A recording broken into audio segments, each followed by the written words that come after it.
Hi guys, and welcome back to another video. Now today what I'm going to be bringing you is my prediction of every League 2 club's top scorer for the upcoming 2022-23 season. Now obviously there's still plenty of time left in the transfer window, things could still change and all that sort of stuff, but if you do go on to enjoy today's video, make sure you drop a like on it. If you could try and hit 80 likes on today's video, that'd be massively appreciated. Subscribe if you are new as well. We are now less than 100 subscribers away from 6,000, so please make sure you do subscribe if you haven't already with that post notification bell, and it's free to do so and it does massively help out. Let me know your thoughts as well down in the comment section down below. Who do you support? Who do you think will be your club's top scorer? I'm going off a little bit of analytics and all that sort of stuff. Obviously some teams are yet to really sign a striker, so definitely things could change from that point of view, but make sure you drop a like on today's video, subscribe if you are new as well, and let's get into it. So we will be going in alphabetical order, starting out then with AFC Wimbledon. I have gone with Ayoub Assal. Obviously it looks very likely Jack Radoni will be leaving the club. It looks like he'll be joining Huddersfield. At the time of recording, that hasn't officially been confirmed, but I do definitely expect that to be confirmed. He was obviously outstanding for them last season.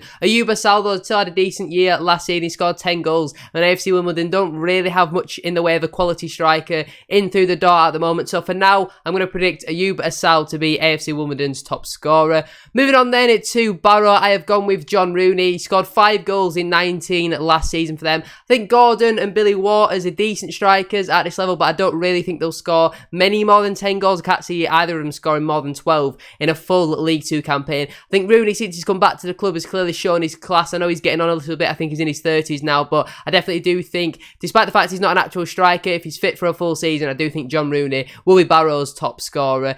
Bradford City up next, and that was quite an interesting one for me because obviously we've got so many good strikers and I think we will be rotating them quite a lot. It could potentially be Jamie Walker. He's the only real attacking midfielder that we've got, but I've gone with Vidane Oliver. Obviously he has come in as a marquee signing for Bradford City, coming in on a 3-year contract. In the last 2 seasons he's won 884 aerial wins for Gillingham in the league above. Obviously he scored 19 goals and then 10 or 11 goals in the previous 2 seasons in League 1. I think if Vidane Oliver's fit, Vidane Oliver probably plays and he probably scores goals. If you got players like Harry Chapman, Jake Young, Abo Issa putting balls into the box, I think Vidane Oliver will score goals for fun. I expect him to get probably pushing on to 20 goals this season if he is the star striker.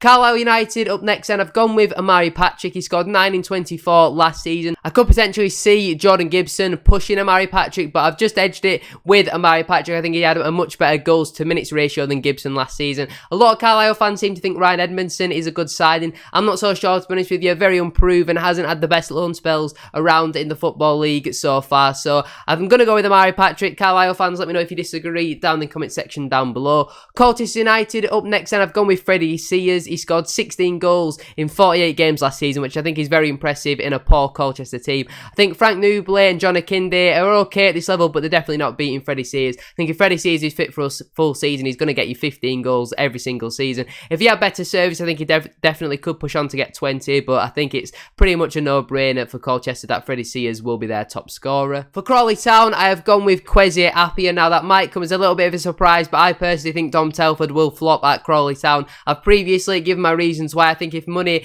is your motivation in football, then I think that can go a little bit sour. He's fairly unproven, is Dom Telford. I know he had an absolutely fantastic season last year with Newport, but that's his only real season where he's had a goal-scoring season. This season it could not work out for him. I've gone with Kwesi Appiah. He scored 11 goals in 27 last season. We've also got some other striking options like Naderson, Ote and Nichols, but I think they're all fair average at this level. I do think it'll be between Appiah and Telford, but I've just gone with Kwesi Appiah to edge him for Crawley's golden boot for the upcoming season. Crewe up next. Now they don't really have many striking options. I've gone with Chris Long. He scored 10 in 33 last season for Crewe in the league above. Could maybe see Courtney Baker-Richardson competing with him, but they need some more options in that striking department because they've not really got much quality in that attack so far. But there's still over 2 weeks left until the season starts. There's still over a month left as well of the transfer window, so they've still got plenty of time left to improve in that area. Doncaster Rovers up next then. I have gone with George Miller. Recently signed a 3-year contract with the club. He can be fairly hit and and miss. You know, I know Walsall fans had some mixed opinions on him, but I definitely do see him scoring at least double figures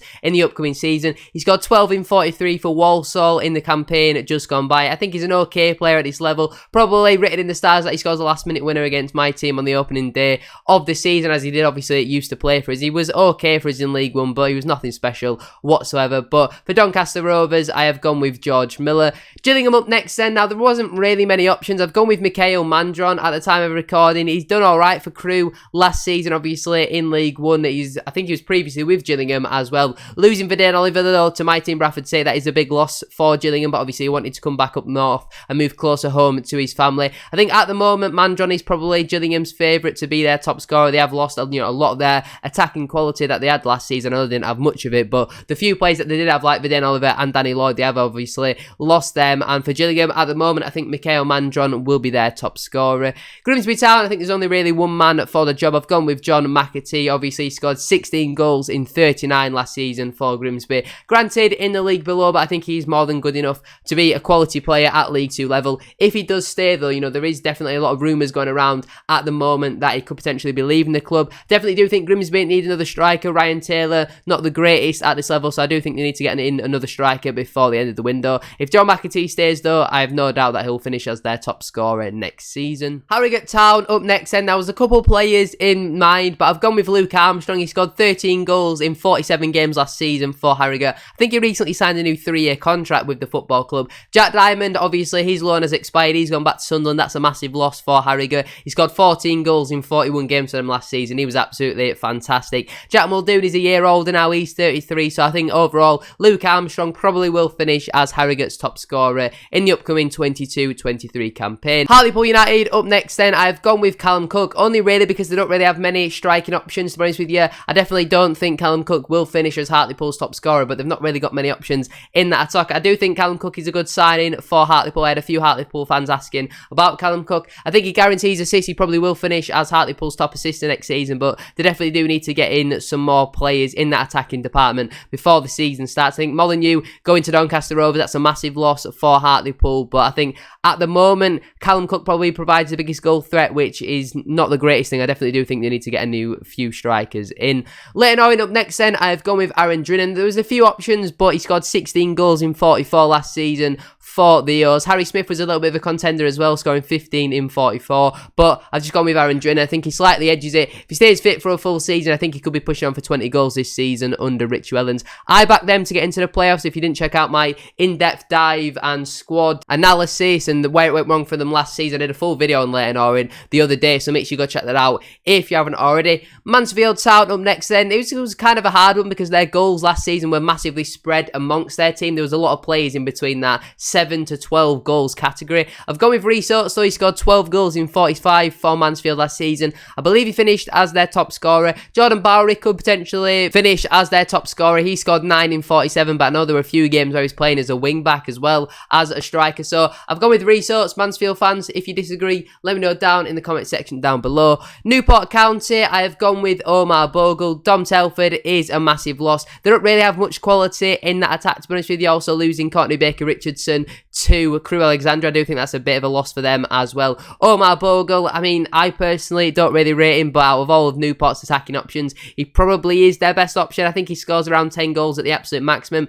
Can't see him scoring 15 or 20 for Newport whatsoever, but at the time of recording, he's kind of really their only best option. Northampton Town up next then. I've gone with Danny Hilton. I think he guarantees you goals at League 2. Obviously, it has been a while, since he was last in League 2, but when he has been in League 2, he scored goals for fun. I think last season they did miss quality in striker, and that was a massive reason as to why they didn't quite push on and, you know, finish second or even challenge for the title last season. They really lacked a quality striker. Now they've got that in Danny Hilton. I think if they keep players like Sam Hoskins, Mitch Pinnock, get them firing and scoring double figures themselves, then I definitely do think the Cobblers could be real title challengers for the upcoming season. But for me personally, I think Danny Hilton will finish as the top scorer for the Cobblers. Rochdale up next then. I have gone with Ian Henderson, recently returning to the club where he is a bit of a club legend. legend. He is 37 now, but he's a proven goal scorer at this level. They don't really have many other striking options. I do think it's a big season for Luke Charman and Tavon Campbell. Obviously, they were two players who came up from non-league. Hasn't really worked out for them so far, but Ian Henderson, despite his age, I do think he's a proven scorer at this level. I think he probably gets between 10 and 15 goals next season for the deal.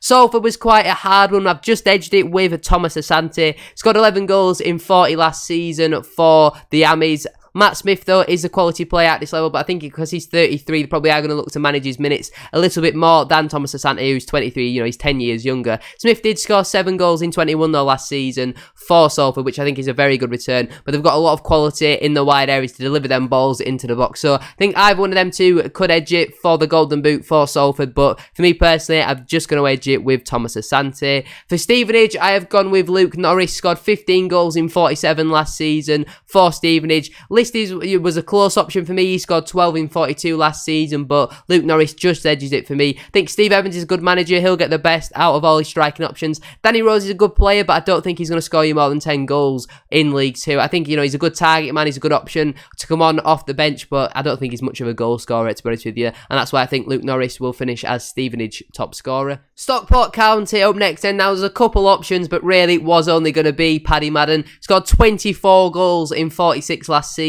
for the National League winners. I think he's a proven goal scorer, probably at League 1 level. I think he's a very, very good player at this level. I think he's going to score goals for fun next season, probably get around 15. Wharton is a little bit unproven in the AFL. Looks very likely Scott Quigley will be joining Morecambe in League 1, so that's a bit of an interesting one. But for me personally, I think there's only really going to be one man for the job. Paddy Madden is going to fire Stockport up the table next season. I think he will finish as their top scorer. Sutton United up next then. Now this was a little bit of a hard one, obviously. Losing David Ajiboye to Peterborough is a massive loss for them. Definitely do think they need to improve in their quality in the attack. I've gone with Donovan Wilson. Now he did score 5 goals in 41 for them last season. I don't really think they've got many options. They definitely do need to improve in a few areas, but I definitely do think attack is a key area where they need to replace Ajiboye and get another goal scorer in. I know they've got some good players like Milsom and Randall as well, who'll get you between 5 and 10 goals in a season, but they don't really have a proven goal scorer who's going to get you around 12, 14 goals. So me personally, I've gone with Donovan Wilson, but I definitely do expect them to improve in that area.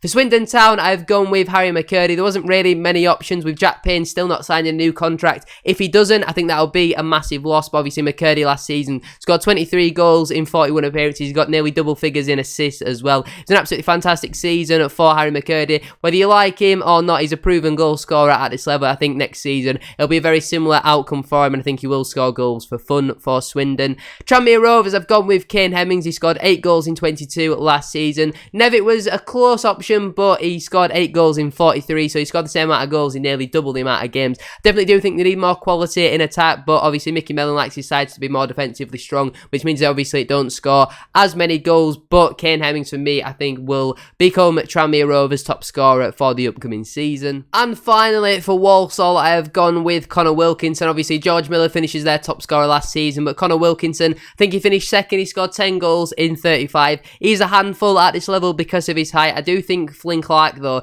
is a good sign. I think he will provide a decent amount of goals and assists. Overall, though, I think Wilkinson, now that he's going to be the main man next season, if he can keep himself fit, I think he definitely can score between 12 and 16 goals next season for the Saddlers. I do think he's a good player at this level. But there you have it. There is my prediction of every League 2 club's top scorer for the upcoming season. Obviously, things will change with the transfer window. It's just a little bit of an early prediction and something for a little bit of fun. But if you have enjoyed watching today's video, please make sure you drop a like on it. If you could try and hit 80 likes on today's video, that'd be massively appreciated. Subscribe if you are new as well. We are now on the road to 6,000 subscribers. So make sure you are subscribed with that post notification bell on. Get your thoughts in as well down in the comment section down below. Who do you support and who do you think will be your club's top scorer for the upcoming 22-23 campaign? Feel free to check out the channel membership scheme as well if you're in a position to do so. Shout out to our current tier 2 channel member Joe006 and our current tier 3 channel member B Davies211. If you want to unlock loads of different perks and exclusive access to videos, all that sort of stuff, feel free to check it out. Thank you very much for watching though. Have a great rest of your day, and I shall see you all very soon for another video.